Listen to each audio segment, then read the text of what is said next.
vertueuses, femmes de valeur. Notre émission donc proposée par les ministères auprès des femmes. Nous partageons avec des femmes d'exception des parcours de vie, des expériences de vie. Et ce matin, à côté de moi, jeunesse, beauté, dynamisme, je reçois pour vous Claudia Velmont. Claudia, bienvenue. Merci à toi, Nadège, et merci pour l'invitation. Voilà. Bonjour aussi, chers auditeurs. Claudia, tu es encore toute jeune, donc tu auras moins d'efforts à faire pour revenir en arrière. Où as-tu grandi? Qui étais-tu, petite fille? Eh bien, j'ai grandi au Robert, hein. Je suis née en Martinique. Ben, étant petite fille, je pourrais dire que j'étais une enfant sage, mais qui aimait profiter de la vie.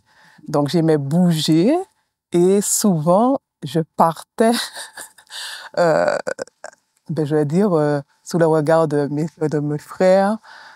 Je partais, ils ne voyaient pas à quel moment et je rentrais très tard. On aurait dit que c'était moi la plus grande de la maison. Voilà, donc petite fille active, petite fille dynamique. Tu as grandi au milieu de quel type de fratrie? Alors, en fait, j'avais une famille non adventiste. Hein? Donc, je ne suis pas née dans cette connaissance religieuse et spirituelle. Donc, j'ai beaucoup grandi sous l'exemple de ma mère parce que je ne vivais pas avec mon père non plus. Donc, voilà, j'ai eu un avantage, un bénéfice d'avoir un beau-père par la suite qui m'a élevée comme sa propre fille. D'accord. Alors après, nous étions une fratrie, nous sommes une fratrie de 4 enfants. Alors, je vais dire du côté de ma mère, puisque elle a eu un premier mariage où il y a eu 2 enfants. Je suis venue par la suite. Et après, il y a eu le second mariage et il y a eu ma sœur. Donc, nous sommes 3 filles, 1 garçon, du côté maternel, mais du côté paternel, nous sommes 9. Et je suis la 6e, donc du côté paternel. Il y a 6 filles et 3 garçons. Claudia, les familles recomposées peuvent constituer des défis. Comment donc la cohabitation, l'entente, que l'enfant retrouve son équilibre. Est-ce que ça a été le cas pour toi?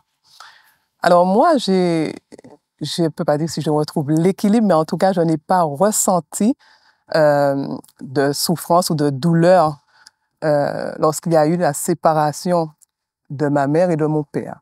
Alors déjà, dans un premier temps, j'étais petite, donc voilà, hein. Mais j'ai eu un beau-père qui a su peut-être me faire oublier, pas oublier ce manque, mais je voyais aussi mon père. Donc, il y avait les deux.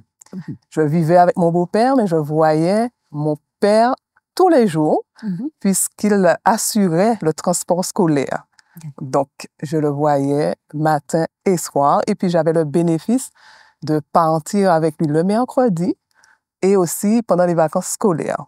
D'accord. Donc, je n'ai pas ressenti ce manque. Mon beau-père a été bienveillant et jusqu'à ce jour, il est bienveillant. Il m'a accompagnée dans ma croissance, hein, tout le processus de ma croissance, je pourrais dire ça ainsi, puis je l'estime comme mon père.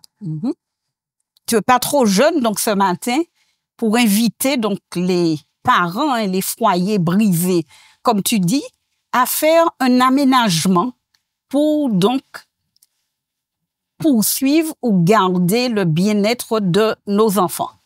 Non, pas du tout. Moi, je pense que tout est question peut-être de communication et de savoir-faire, de savoir-être. Et puis, tout dépend aussi de la personne qu'il y a en face. Comment ce parent, je vais dire, puisque ça peut être un homme ou une femme, va pouvoir permettre à cet enfant de grandir tout en ne pensant pas totalement soit à la séparation de ses parents, mais en trouvant un équilibre dans l'amour, dans la bienveillance, voilà, dans certaines valeurs qui est inculquées. Voilà. Donc, tu as déjà cité donc, quelques valeurs, amour, bienveillance. Est-ce que tu pourrais ce matin nous dire quelles autres valeurs donc, t'ont permis de vivre cet équilibre? Est-ce qu'il y a d'autres valeurs importantes pour toi, dont tu te rappelles, donc, qui t'ont été donc données, vécues dans le foyer dans lequel tu te trouvais? Eh bien oui, parce que, alors déjà, ma mère qui avait, alors par la suite 4 enfants, mais au départ, on était 3. Et elle n'avait pas de voiture, elle travaillait loin, puisqu'on habitait un quartier du Robert et elle travaillait Fort-de-France. Et déjà, elle descendait à pied, donc, de Pointe-Savane au bourg, pour après se rendre sur Fort-de-France. Et il n'y avait pas autant de voitures comme maintenant. Donc, c'était compliqué, elle entrait tard. Donc, souvent, je me retrouvais chez mon grand-père. Et mon grand-père, lui, était à l'Évangile. Donc, c'est vrai que quand on a l'éducation de maman, mais on a l'éducation des grands-parents, c'est une valeur supplémentaire. Donc, il m'a appris à grandir avec une autonomie, à ne pas attendre sur les autres. Et il m'a donné un savoir-faire pour le repas. Beaucoup de valeurs que je retiens aujourd'hui et surtout l'amour de Jésus. Mais je ne prenais pas encore totalement en compte la spiritualité, je veux dire, parce que j'étais jeune. Et ma maman, donc, elle nous a éduqués aussi. Donc, j'ai déjà dit, hein, la bienveillance, l'amour, le respect. Et surtout, elle nous disait toujours d'être autonome, de ne pas attendre sur les autres, de se débrouiller chaque jour.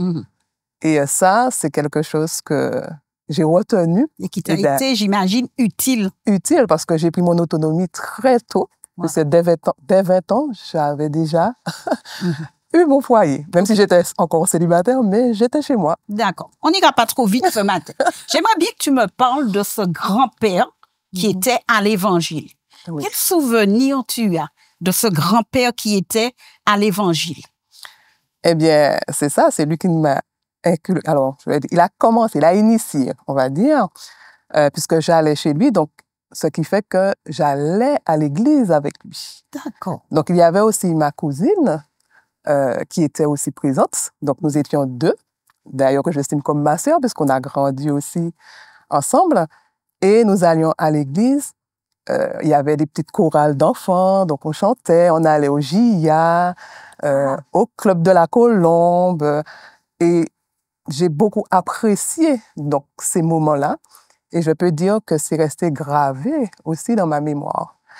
Et à ce moment-là, j'ai continué à aller à l'église quand j'allais chez mon grand-père, parce que ma mère n'était pas encore à l'Évangile. Et voilà, ma mère, par la suite aussi, allait de temps en temps donc, avec mon grand-père, jusqu'à ce qu'elle-même, elle puisse se poser des questions, se remettre en question. D'accord. Et qu'on puisse trouver Christ. Claudia, comment ces moments de vie avec ton grand-père, avec ta cousine, t'ont impacté? Comment ces moments t'ont marqué? Tu allais à l'église, tu entendais, tu écoutais. Comment tu étais interpellé au fond de toi-même? Ou bien c'était des moments, tu te disais que tu vivais? Eh bien, comme je l'ai dit, hein, ça a été de bons moments que j'ai vécu, que j'ai mémorisé. Mais je pense que ça a été un moment clé dans ma vie, dans ma prise de décision. Et je crois que Dieu a permis aussi cela pour que je puisse arriver dans la voie qu'il souhaitait. Voilà. Claudia, comment tu as construit, j'ai envie de dire, ton projet professionnel? Est-ce que à partir de quel moment tu as commencé donc à rêver d'un métier, à te dire que tu ferais telle ou telle chose et pourquoi ce choix de métier? Alors, à la base, j'aimais beaucoup les enfants, puisque j'ai dû m'occuper de ma petite sœur, de mes neveux, et je voulais être sage-femme. Mais je ne sais pas, hein, par la suite, peut-être que le Seigneur m'a dit, ben non, c'est pas ça pour toi. Et au fil du temps, j'ai fait tout un parcours commercial. D'accord. Et j'ai oublié tout ce qui était sage-femme. Mais je pense que ça fait partie de ma personnalité. Oui. Parce que j'ai toujours été à l'écoute des autres et surtout même de les conseiller. Je ne sais pas, et Dieu m'a dirigée dans cette voie et jusqu'à ce jour, je suis dans un milieu commercial. Ouais. Et tout le temps, j'arrivais à convaincre certaines personnes sur des choix, des décisions qu'ils avaient à prendre. Et ma mère me disait toujours, je mets ta l'honneur bien en tête tout, c'est pas en pied ouillé. Parce que je suis une enfant qui est déterminée. Quand je veux quelque chose, je fais tout pour l'obtenir. Voilà. Et comment Jésus t'a convaincu? Parce que tu me dis que dans le cadre de ton métier, tu as cette facilité, tu as cet art donc pour créer, emmener la conviction. Comment tu as été convaincu par Jésus? Comment tu t'es engagé avec lui de manière personnelle, au-delà donc de cette relation cette expérience que tu partageais avec ton grand-père? À partir de quel moment Claudia rencontre personnellement Jésus et s'engage avec Jésus? Alors, je dirais que c'est le chant qui m'a touchée. Parce qu'en fait, quand on chantait dans les chorales avec ma cousine, c'est le chant, les paroles des chants. C'est ce qui a atteint mon âme même, je pourrais dire. Et d'ailleurs, jusqu'à ce jour, quand je suis en souci et que je commence à louer Dieu, j'oublie mes problèmes. Mais il y a aussi une expérience particulière, quelque chose qui s'est passé et qui a impacté ma vie, je dirais. Retiens ton souffle, Oui. Retiens cette expérience. Par contre, juste avant de prendre la pause, de faire la pause, j'aimerais que tu me dises, est-ce qu'il y a un chant particulier qui t'avait déjà touché? Est-ce qu'il y a un refrain, que tu aurais donc retenu et qui trottait dans ta mémoire? C'est le 489 de notre hymne et louange. Entre tes mains, j'abandonne. Tout ce que j'appelle le mien. Et tu as effectivement abandonné tout ce que tu appelles tien entre les mains de Jésus. C'est exactement. Femme vertueuse, femme de valeur, restez avec nous. Nous retrouverons Claudia dans quelques minutes.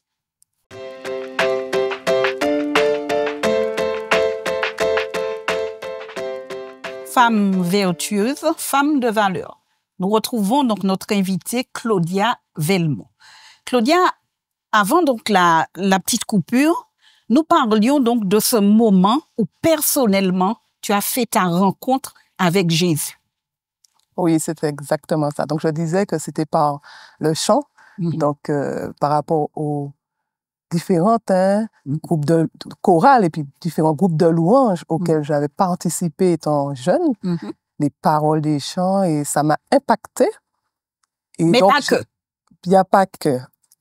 En fait, l'expérience que je vais raconter a confirmé, en fait, cette rencontre que j'ai faite avec Jésus. Donc, j'ai pris le baptême à 12 ans. Donc, c'était en 1995, le 4 février 1995. Donc, ça fait 29 ans aujourd'hui. Enfin, aujourd'hui, on va dire en 2024. 2024. Et donc, j'ai pris le baptême avant ma mère.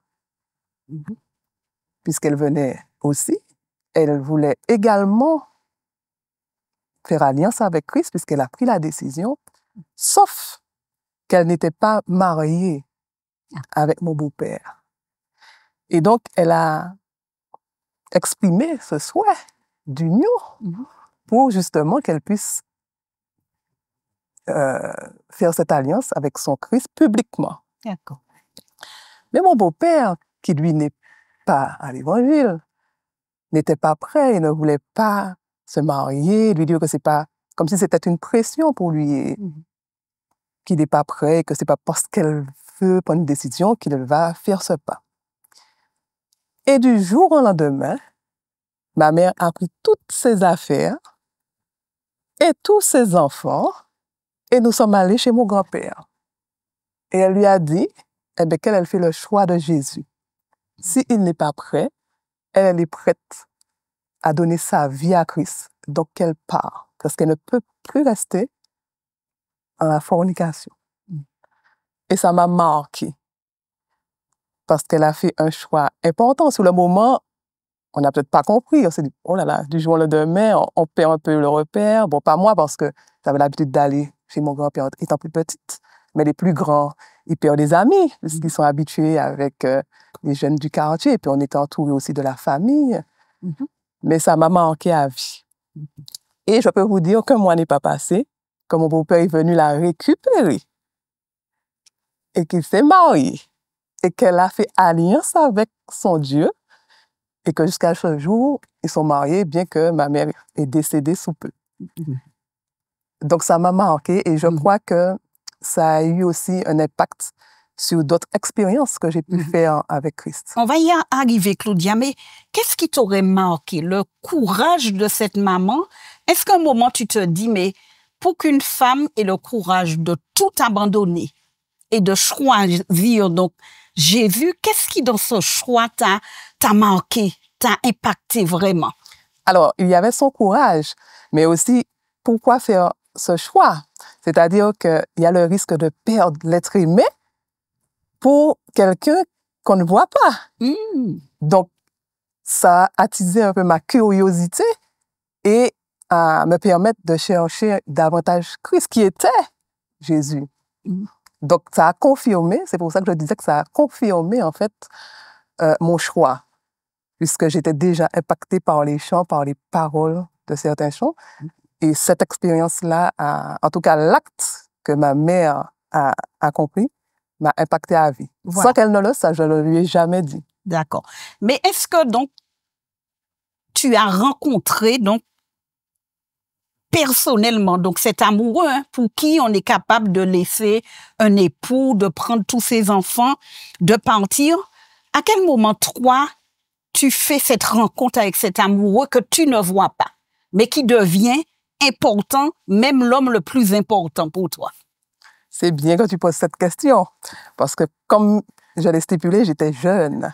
Donc, on accepte Jésus, mais en grandissant, il y a l'influence, il y a des amis, qui fait qu'on fait un petit peu notre vie. D'accord? Donc, c'est vrai qu'à un moment donné, j'ai fait un petit peu... et puis je disais que j'aimais profiter de la vie. Oui, tu l'as dit. Donc, effectivement, j'ai un peu lâché, on va dire, la main de Jésus. Alors, quand je dis lâché, j'ai toujours su qu'il était présent, mais je ne respectais pas totalement les commandements. Tu papillonnais, voilà. On va dire ça. Donc, je sortais, pas pour autant faire des bêtises profondes, graves, mais je sortais, j'étais en boîte de nuit, j'ai commencé à manger du porc, et puis j'aimais les bijoux, les créoles, j'aimais mes créoles.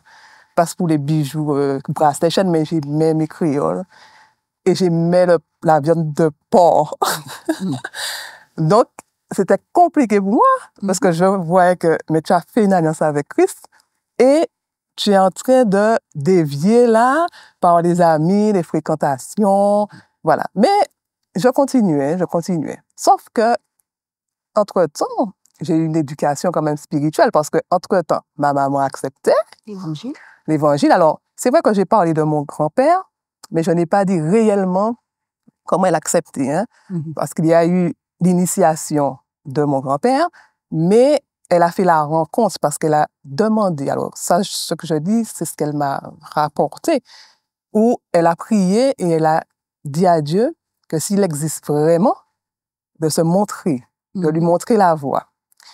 Et donc, on a fait plusieurs dénominations, dont Témoins de Jéhovah, catholiques. Voilà. Et elle a rencontré, alors elle a dit que si il existe vraiment, qu'il va permettre qu'elle fasse une rencontre et que cette personne va lui remettre, va lui donner en fait une parole d'évangile ou voilà. Et donc la journée se termine, elle sort du travail, elle n'a pas cette rencontre. Elle dit, mais Seigneur, j'attends, la journée n'est pas encore terminée, mais... Et là, elle tombe sur une voisine, alors elle ne connaissait pas parce que la voisine, elle habite plus loin, mais en tout cas, elle fait sa rencontre ce jour-là, qui lui donne un stop, puisqu'elle marchait à pied. Elle lui donne un stop. Et au cours de leur cheminement, elle lui parle de Jésus. Et quand elle la dépose, elle lui remet une priorité. Et depuis ce jour, elles ne se sont plus jamais quittées.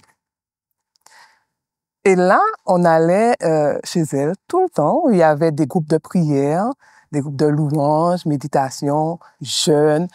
Et comme elle habitait pas loin, donc constamment, on y était. Et moi, c'est moi qui suivais maman, puisque j'étais à ce moment-là la plus jeune. Donc, je la suivais.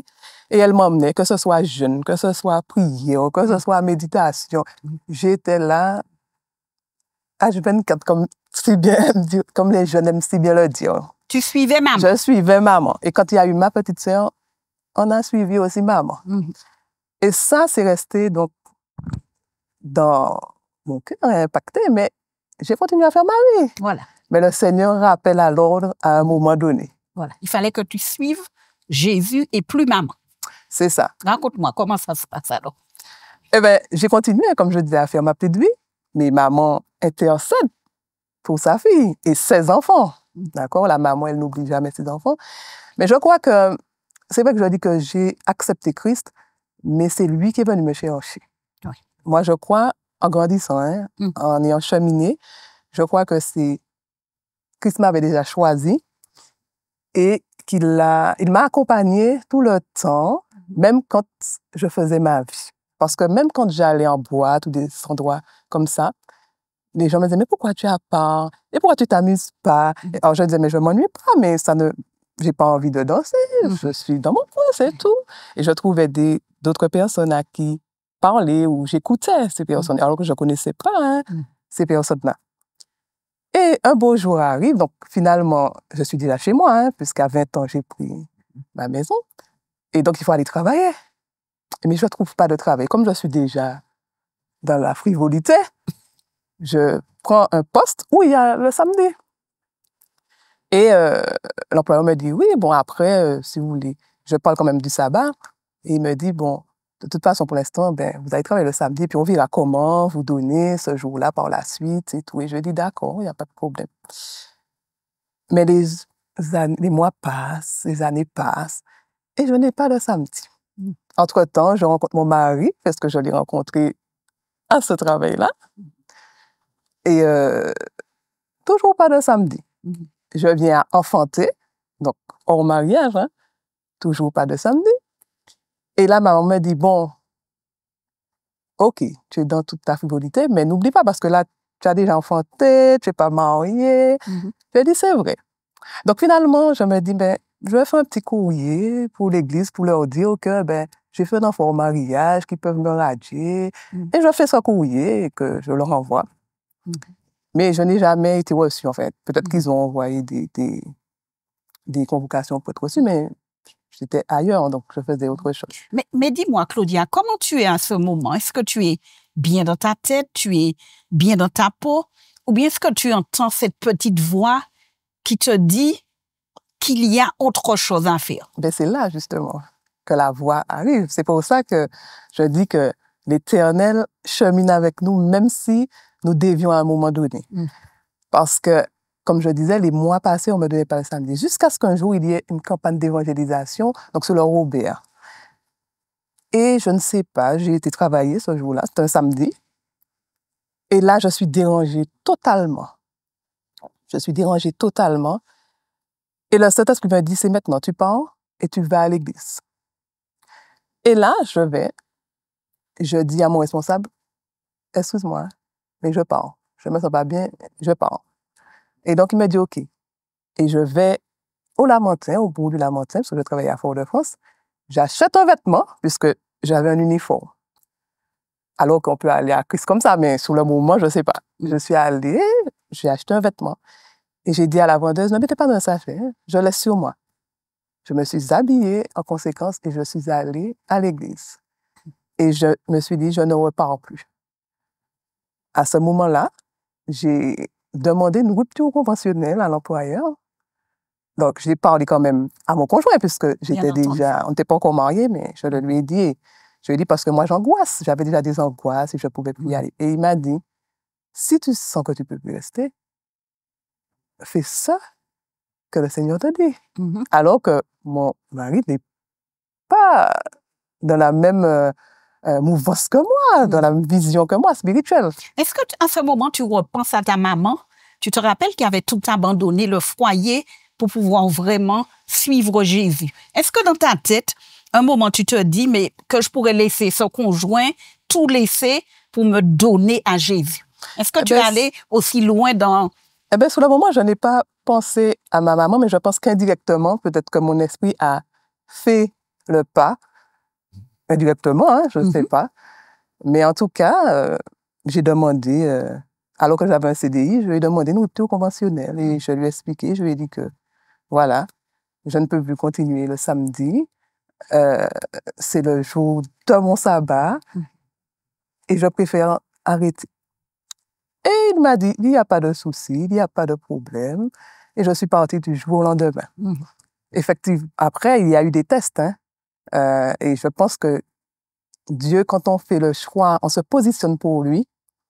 Parfois, il nous teste, je pense, pour pouvoir voir est-ce qu'on est bien sûr et certain. Et pendant 2 ans, je trouvais des postes, hein, mais il y avait le samedi.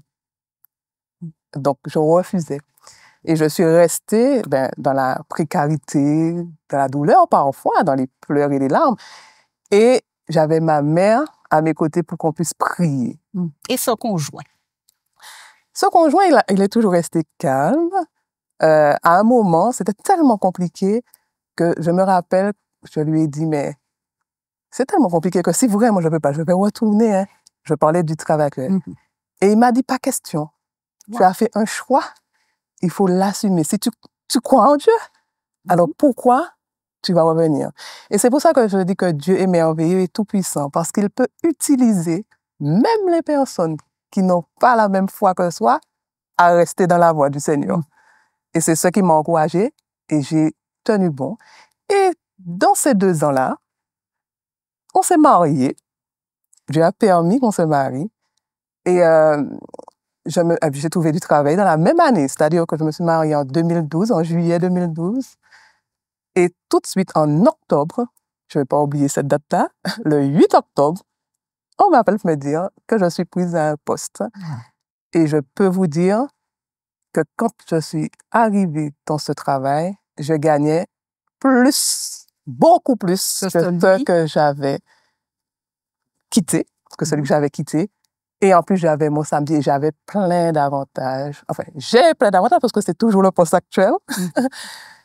Et je dis merci Seigneur parce qu'il m'a montré sa gloire.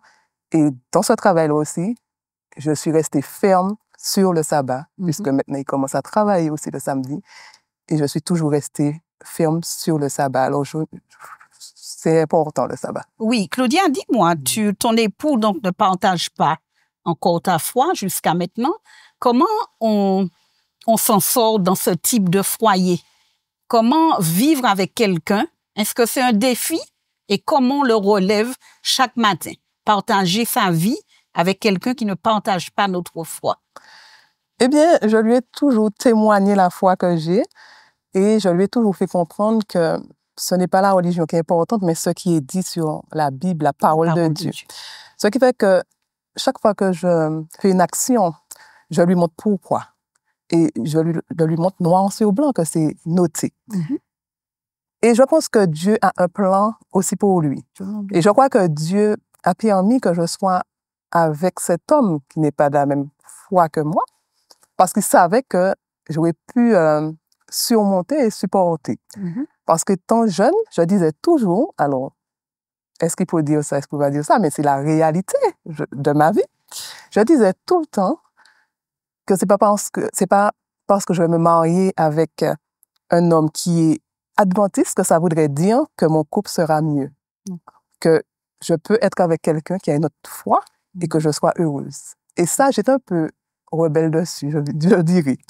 Aujourd'hui, je comprends mieux pourquoi on nous conseille de faire alliance avec quelqu'un qui a la même foi, parce que c'est vrai que c'est plus facile, la personne peut comprendre plus facilement quand on est absente du foyer parce qu'on a des responsabilités, on s'absente énormément, la personne peut plus facilement comprendre et partager aussi des cultes de famille et tout.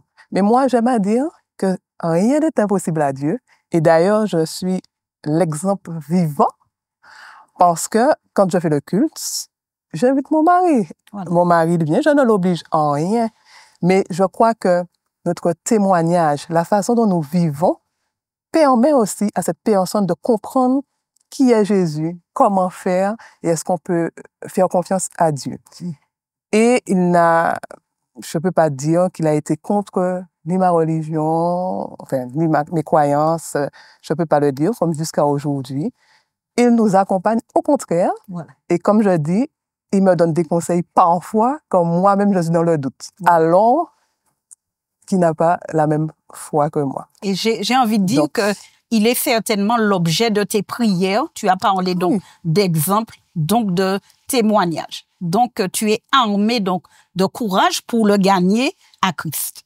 Ah oui, parfaitement. Il a toujours été dans mes prières. Et d'ailleurs, si nous sommes mariés aujourd'hui et que nous sommes encore là, c'est la prière parce que je crois que c'est l'intervention de Dieu qui nous tient, puisque on est jeune, on grandit, on fait des erreurs.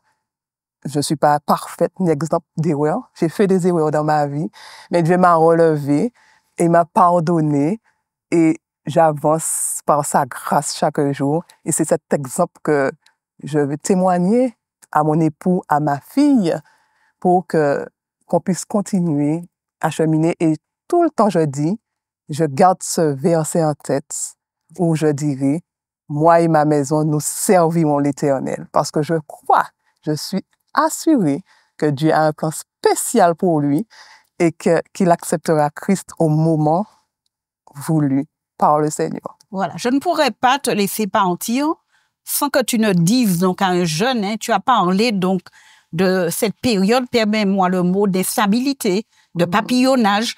Comment tu encouragerais ces jeunes qui seront un peu clopis-clopants aujourd'hui, qui, tout en étant engagés, ne le sont pas dans la réalité? Quel conseil tu pourrais leur donner? Eh bien, je leur dirais, chers jeunes, c'est vrai que parfois on est faible et on a envie de voir ce qui se passe de l'autre côté de la porte. Ça peut être enrichissant parce qu'on peut comparer après et voir qu'il n'y a rien dans le monde, que tout est plus beau avec Christ. Mais c'est des choses qu'on ne peut pas gérer. Je ne peux pas leur dire, n'y allez pas. Allez-y. Je ne peux pas, puisqu'en fait, c'est en fonction de l'influence auquel ils seront, à laquelle ils seront attirés. Mais ce que je veux dire, c'est ne jamais oublier Jésus. Même si on veut voir ce qu'il y a dans le monde, ne jamais oublier Jésus, parce que c'est dangereux d'y aller. Voilà. Parce que l'ennemi, une fois, il connaît en fait les plans de Dieu pour nous et il ne veut pas qu'on l'atteigne. Donc, il va mettre le grappin forcément sur nous. Et ce sera compliqué de retourner à Christ parce que ça n'a pas été facile pour moi. C'est une lutte. Et je crois que c'est les prières de ma mère, les intercessions de ma mère qui ont fait, alors avec Christ bien sûr, mais qui font, je pense que j'ai eu cette force de pouvoir revenir à Christ. Donc, sachez que c'est vrai que l'ennemi veut nous montrer de belles choses, mais tout ce qui brille n'est pas de l'or. Faisons attention, parce que c'est dangereux, c'est une route, comme on aime bien le dire, les grandes personnes aiment dire, on croit qu'ailleurs, l'herbe est plus verte, mais quand on commence à manger, on voit que le fond est sec, et parfois il est trop tard. Alors, tant qu'on peut rester en Christ, restons en Christ. Et j'aimerais dire, parce que ça c'est un verset, Dieu m'a rappelé avec ce verset-là, et je l'ai gardé en tête, à quoi ça sert de gagner le monde si c'est pour perdre son âme? Voilà. Et c'est ce verset qui a permis que je revienne à Christ, parce que je me dis, c'est vrai, on est que les amis, on aime tout ce qu'on nous dit, oui, mais si c'est pour perdre mon âme, ça me sert à quoi? Quel intérêt? Quel intérêt? Alors, n'ayons pas peur, on voit qu'on a des épreuves dans la vie, tous les jours, mais sachons que les épreuves que nous vivons, ce sont des témoignages en construction. Parce que si je n'avais pas eu d'épreuves, je ne serais pas là aujourd'hui, je ne serais pas retournée à Christ. Voilà, les épreuves nous permettent de grandir dans la foi, mais aussi mentalement, spirituellement, je peux dire physiquement de toute façon. Mais Jésus est bon, Dieu est merveilleux et tout est gratuit avec lui. Amen. Alors, gardons notre foi, gardons la relation, créons une relation avec lui et gardons celle-ci parce que c'est ce qui est plus important et c'est ce qui nous ramènera à Christ et c'est ce qui va nous tenir quand nous sommes dans les tempêtes de la vie. Merci Claudia. Je crois que j'ai plus rien à rajouter. Merci pour cette belle conclusion. Merci pour cet appel. Et j'ai envie de dire ce matin que le chemin n'est pas toujours pavé de, je sais pas, de facilité. Mais combien donc notre confiance, notre relation avec Dieu, quel que soit notre âge, et les jeunes Claudia nous permettent donc de rebondir et de vivre des expériences merveilleuses avec Dieu. Femmes vertueuses, femmes de valeur, nous vous donnons donc rendez-vous dans une prochaine donc, émission. Merci Claudia. Je t'en prie, Nadège.